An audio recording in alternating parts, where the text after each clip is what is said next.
What's up, guys? Today we're going to be installing a new carb on this Pit Pro dirt bike. It is not a 125. It has a 90cc GPX motor in it, and actually the carb that came on the 125 that was on this bike that's now in another one was entirely too big.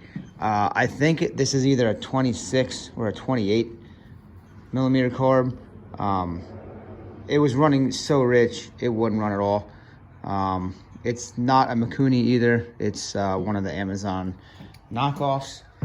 Jayce has a 19 millimeter we bought for it, which is a little bit more realistic for 90cc. We already opened the bottom up, made sure all the jets are tight, and we're gonna see if Jayce can get it installed. So we're gonna give him the parts and get it on the bike. All right, so you got your O-ring facing the right way. You want to take these bolts, set them through from the other side. Try to line them up as best you can and start threading it in. It might even help to actually take the carb away a little bit and run it through just the spacer first. So put it through the spacer. Okay, now set the carb up to it and start trying to thread it into that hole. But you got to find the hole. There you go. Then you should feel it. Yeah, I feel it. Okay, so you want to give me the other bolt? I can send it through the other side for you. Yes. Like that, yep. So you just push it through, find that hole, start tightening it up, just like that. Now you want to get your wrench, right? Yeah. Nope, get the socket. Just thread it by hand as far as you can. Grab your socket, put it on there.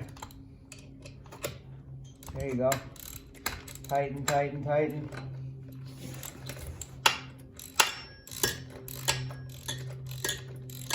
Keep it going. Could actually probably use, there you go, see? Yeah. Instead of using your fingers, you're gonna have to still tighten. Don't over tighten, it's just a little piece of plastic in there and some O-rings, okay? So you're just gonna snug it up. All right, so put it back on. Just snug it up.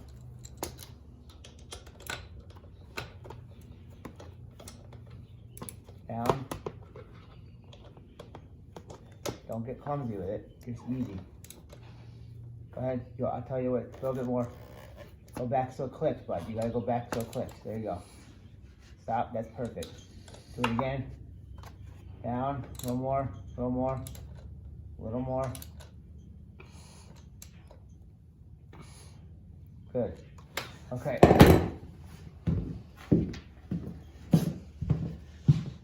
Unscrew this slide. You're gonna have the slide come right out. It's gonna be a spring. It's gonna pop at you a little bit. Not a big deal. Okay. Yep, there you go. You pull all that out.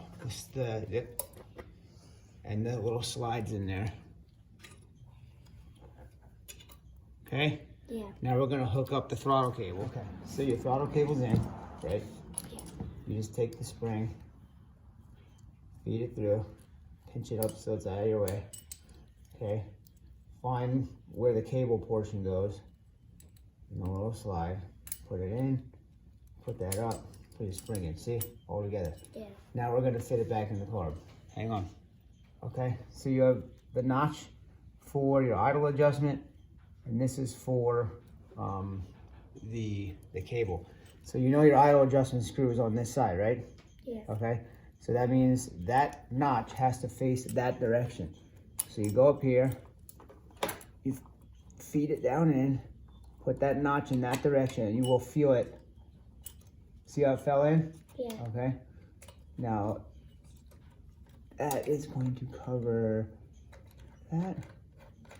Okay, tighten that baby back up. Good. Only hand tight, good and snug. Okay, now go up and grab the throttle. Twist the throttle, and I will tell you if it's going up and down. Go ahead. Yeah. Okay, so you can twist the throttle and see we have full throttle and down to an idle, which we will have to adjust, okay? So now we're gonna hook up. So we got new fuel line routed because your old one was too short. All you're gonna do is, you can simply eyeball this. There's your fuel for the carb. Here's from the petcock, right? You don't want it super tight. you don't want it super loose, right? So that's maybe a 1/2 inch. So we're just gonna eyeball it. So, I mean, something like that's good. So if you were gonna look at that, where do you think you would want to cut it? Not there. That right there. Let's go a little bit generous. Give it a little more just in case, because it's easier to take more off later than add more. Is that how you want to try it? Yeah. Go ahead. Cut through. Now we'll eyeball it. Does that look good? You want to try that? Yeah. Yeah? Okay. So what we do, just put on your clamp to help keep it in place. Push it on all the way. Is it on all the way? Yeah. You like it right there? Boom. Good? All right. You think it'll start? Yeah. I'm going to try. All right. Fuel's on. Pull the choke up. Already set the air fuel to 1.5 out for right now. Have the idle set. It looks like there's a gap. Should idle. Go ahead and see if we can kick it over. It's gonna take a second to fill up with gas. Kick through. There you go. There we go. All right. Go ahead and throw the choke down.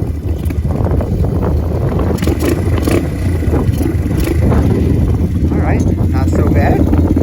Maybe a little high idle, we'll let it warm up.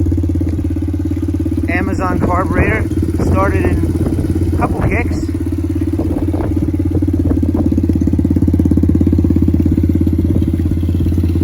Sounds like it's purring along pretty good.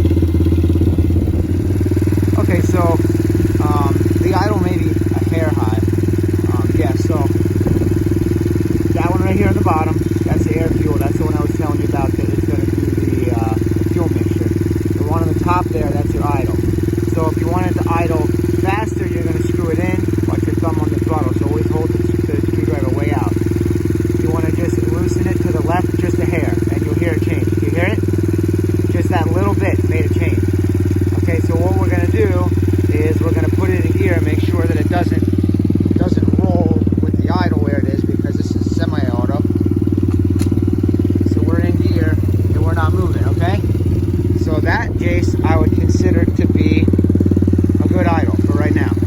Now we're going to take it for a little spin and see how it runs, okay? Okay, so the Amazon carb is on. The idle's set.